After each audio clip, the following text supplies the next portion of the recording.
everyone, it's Theresa with Golden Owl Consulting, back again for your third session with the Entrepreneurship Academy entitled Networking with Your Clients. So today we're going to talk a little bit about how to maintain a business relationship with people you are actually already working with. So you had heard from the SBDC and the ladies there about how to develop those relationships and attend networking events and grow your network. And now we're going to talk about what happens when you get someone into your network and how you're going to utilize them. And also, it ties into your project because we're going to talk about how to approach these businesses that you're looking to work with, the owners of the businesses, the people that work there.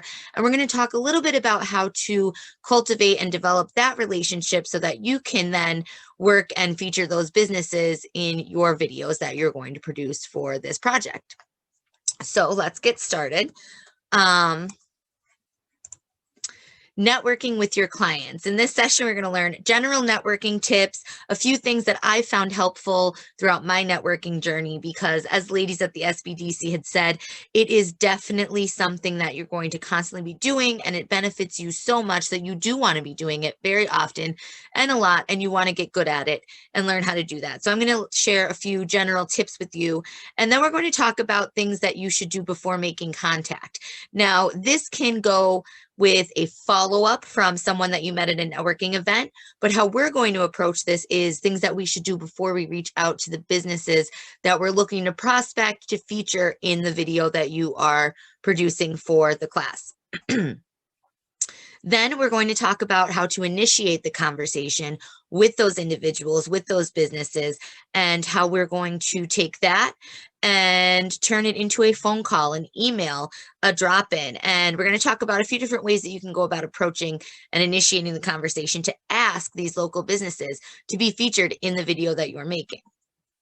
And then we're going to talk about maintaining those contacts and connections with the clients and some updates and different pre and post conversations and points that we can make to keep touching base with them and keep them in the know and keep that line of connection open.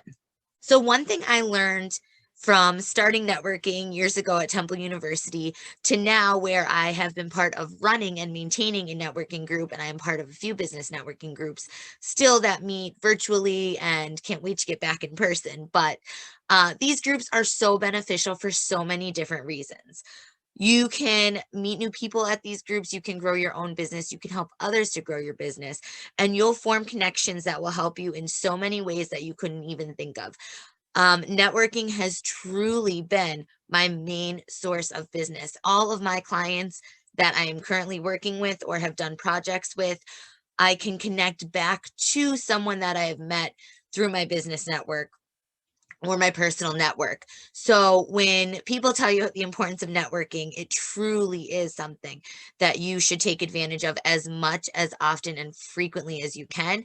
And it's something that you should be doing whether you're at the grocery store or at a networking event. You'll never know the connections you can make with a conversation. So some tips that I have come along and, wanted to share that have helped me as I developed my business networking skills, attending events and running events for business networking groups and just being a part of them in general. So you can bring a friend. A lot of these groups are constantly looking to grow.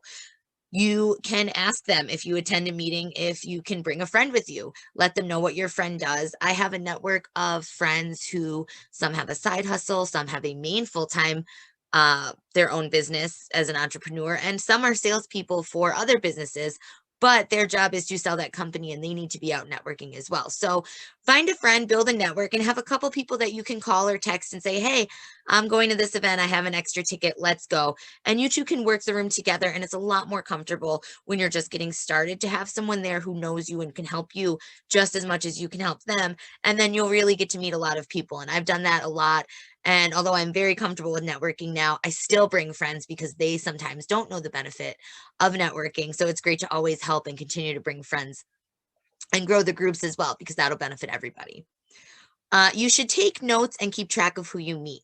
Something I like to do is to keep a pen in my purse or my bag and pull it out. And when the person walks away after they give me their business card, I jot down something that we talked about or something that they'd be interested in. And I use that when I go back to do my follow-ups. And I know the ladies at the SBDC shared following up and keeping in touch. And that's something that helps you because you may meet 10 people. And although you get 10 business cards, 3 of them may be quality, but you want to make sure you're keeping track of that. So jot it down or go back to your car before you leave and go through them and make note of, XYZ plumber was looking for social media. That would be a great contact for me. But ABC business was looking for someone to do their shipping and operations. And I have a very close networking partner that does logistics and shipping. So you want to get to know how you can help others and they can help you and how you can work with these people. So this is a great way to keep track of it as you meet new people and get used to networking. Always keep good notes. And you can keep it light but informative and be yourself. So you don't have to talk all business all the time. You can find common ground with someone and, something as a band or a sports team or a sporting event or a concert that they went to see, a movie that they like, something that you can find that common ground. You can keep it light and airy. It doesn't have to be business professional at all times. You want to get to know each other and you want to be yourself because that's who you're going to be working with. And likewise for them, they'll be working with you. You really want to get to know the person rather than the business professional. So you can talk about things that aren't business related. Just keep it light and somewhat professional. But be yourself and let them get to know you, and you'll find that your connections grow even stronger.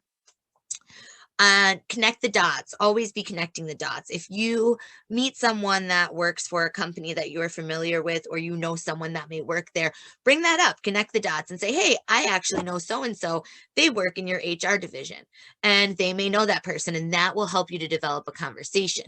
So if you can find a way to connect the dots to someone that they know and you know as well, finding that common ground is going to help you build a conversation with ease every time. So don't forget your business cards or contact information. Running networking events, I can tell you that people do show up and forget their business cards or paper to even write down their contact information. So business cards are very cheap. You can get them done online. You can make them yourself, or you can have them designed online for a minimal fee. And it's something that you should always have with you, always carry, no matter where you're at. I keep them in my car, in my purse, in my wallet. My family, my friends, they all have a stack. So make sure that you always have your business cards and you're handing them out, not just at networking events, but all over when you can.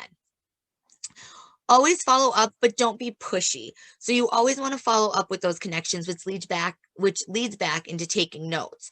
So as you're taking the notes on those business cards, you're going to reach out and follow up with them. You have those to refer back to know what you should reach out to them in regards to. But don't be pushy. Don't send them 4, 5, 6 emails. If they don't get back to you, wait a week or two and get back to them again. But don't do it persistently day after day unless you feel that it would be a very, very, very beneficial connection. You can follow up with them twice in 1 week. We all take time to answer emails that sometimes get prioritized differently. So they may be answering you, they just haven't had a chance yet. So don't be too pushy because that may ruin your connection ultimately. And then, as with the follow up, you should always nurture your networking connections. So I like to sometimes, in the midst of COVID and not being able to go for coffee as frequently or as much as we'd like to, I sometimes text my networking connections on something that we've built upon.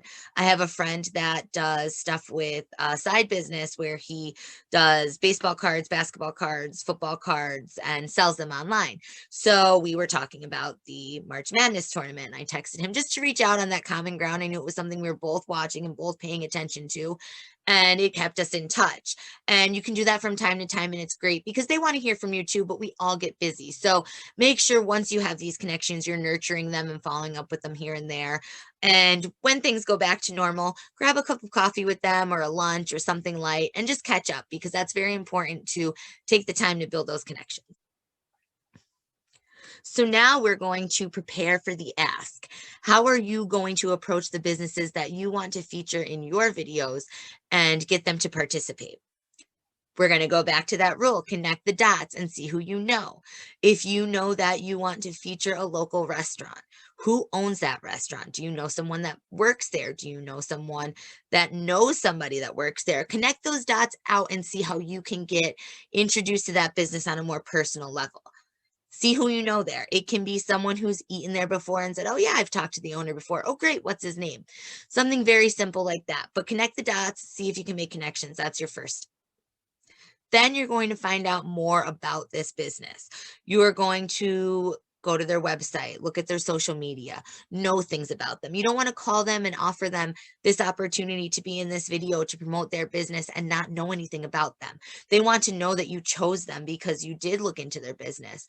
And you guys should have been putting that list together from the last session so you'll know what businesses you're looking to feature. And you're going to look into them and see which ones would fit the bill the best for what you're looking for, as well as learn about them so you can tell their story and portray them as accurately as possible.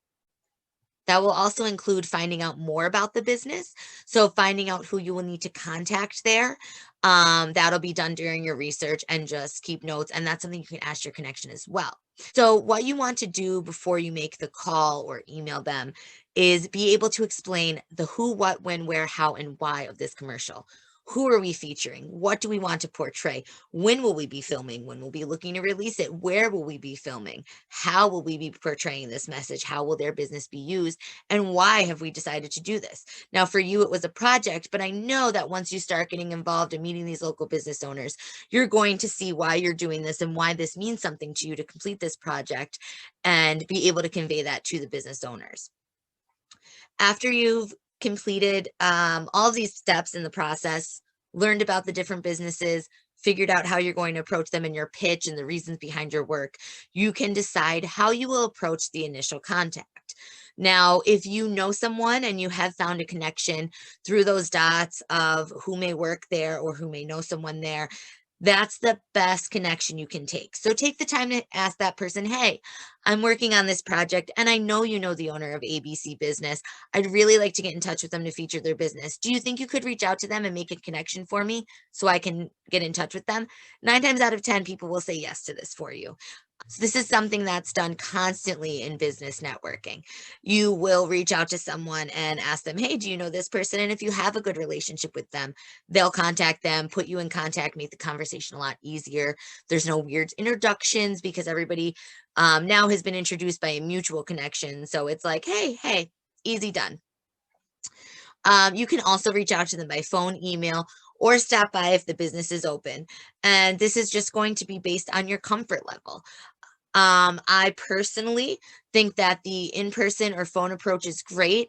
If you're going to go in person, you'd always want to just touch base on the phone first and find out if the owner or who you need to speak to will be there first. But you can always drop in also and leave your information if you're willing to go back again to follow up. So the initial contact, definitely try an introduction to a mutual connection first. Then whatever your comfort level is, you can follow up from there. One thing to keep in mind is you always want to thank any connections that helped you get in contact with the person you're seeking. So if you do have that mutual friend make an introduction, be sure to text them or call them or see them in person on the side and thank them for making that connection and taking their time to do that, and trusting you and your business and your project enough to make that connection with someone that they, have a mutual respect with as well, because that does mean a lot when someone refers your work. This is just an example email that I sent out for the Andrew Mazza Diesel Jam 2021 promotional video for sponsors who would be featured in the video. And this would just be their logos featured through the video. So how you can approach this for your businesses that you're looking to reach out to is going to be a little bit different, but this gives you a good idea of the layout of information you want to send during that initial contact. Whether you're calling on the phone or stopping in person, you can divulge a little bit more information because you have that opportunity, but emails you want to keep short and sweet on that first contact. So as with the call or an email or a drop-in, you're going to want to introduce yourself and let them know why you are reaching out to them. For us, we wanted to thank them for being sponsors for this event. And without their sponsorships, we wouldn't be able to do the things that we're doing. So for these businesses, you can drop in and say something on the lines of, we appreciate you helping our community and staying open during this time and showing our community that you are a business who's willing to stand by and be here for us as much as we're there for you. And we want to feature you in this commercial or this video promo to almost thank you for that, and support you and show you our support. Then you get into the who, what, when, where, and how. You explain that this is for a course that you're doing through your class. You let them know the premise of the video, why you're doing this, what you'll have featured, where it will be featured, your goals for where it will be featured, and the information that you've developed through the other class that we did, the second session, where you developed all of these things and kind of narrowed down your vision. So you'll be able to use all of those things to fill in this who, what, when, where, how spot in your email. Once you've explained everything, whether this be again in person, on phone, or email, once you've explained everything, you just want to let them know what they can do to participate. So for me, that is simply just, hey, I've attached this logo. This is what we have. If you want a different one, just send it to me by March 15th so I have it. For you, that may be something like, we're really trying to start working with the businesses and develop the script. So if you can let me know in the next week or so, if you're interested in moving forward and being featured in our commercial, that would be great.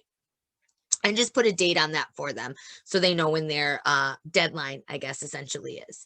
And then in your closing, just simply thank them for their time, for listening, and for entertaining the idea of being part of this, and leave the end with a little bit of a hint of a follow-up. So for me, I say, we can't wait for you to see this new and exciting addition to your sponsorship, letting them know that at some point when it's finished, I'll be sending them that video clip and they can see it. So something that you can put in here is, thank you for your consideration and participating in this promotional video. We definitely are looking forward to talking with you again, and we'll be in touch. You can be short and to the point, and that's perfect as well. And then after you've reached out to them, you want to find ways to stay in touch. So ways to maintain contact after that initial contact. So we're going to do two different sections here, pre-production and post-production. Pre-production, you are going to send them the information just like you sent them now. You can send them updates. Hey, we have a new filming location option. Would you want to go here or here? Confirmations. Great, we're so happy you want to film at ABC Park.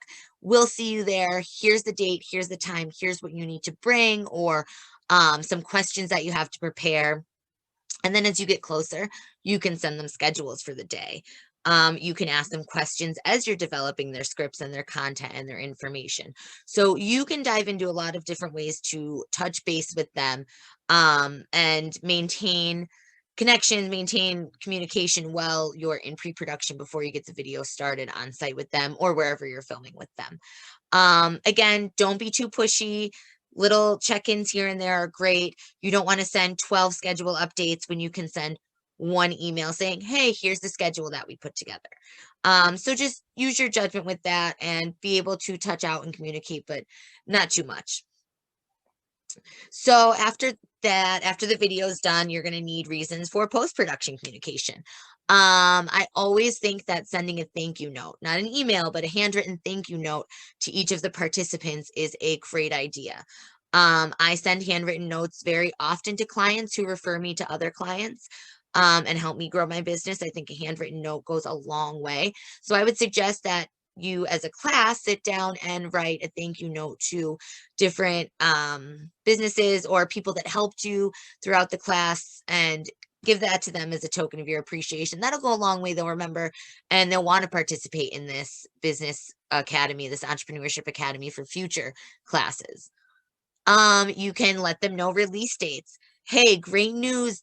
WNEP just picked up our commercial. It's going to start airing on June 15th. Can't wait for you to see it.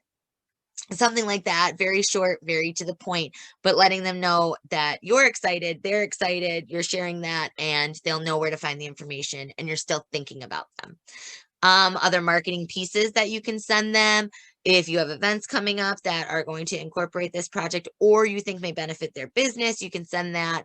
That kind of goes into opportunities as well, opportunities for them as a business to grow. And then connections. So you want to eventually be that mutual party who is able to connect business A to business B and let them form a business relationship. So a great way to keep in contact after the video is out too is if you know anybody that may benefit from these businesses, making that introduction and making that connection. And something very important to take away from any business networking, and this is back to the SBDC video as well as this video today, creating and nurturing networking relationships will be the best form of growth for you, for your business, for your professional portfolio. It is going to be the best form of growth. I can attest to, again, all of my clients I have some connection to from someone else, whether it be a client, a networking connection, a family member, a friend. I can connect them to more than just, oh yeah, they're a client.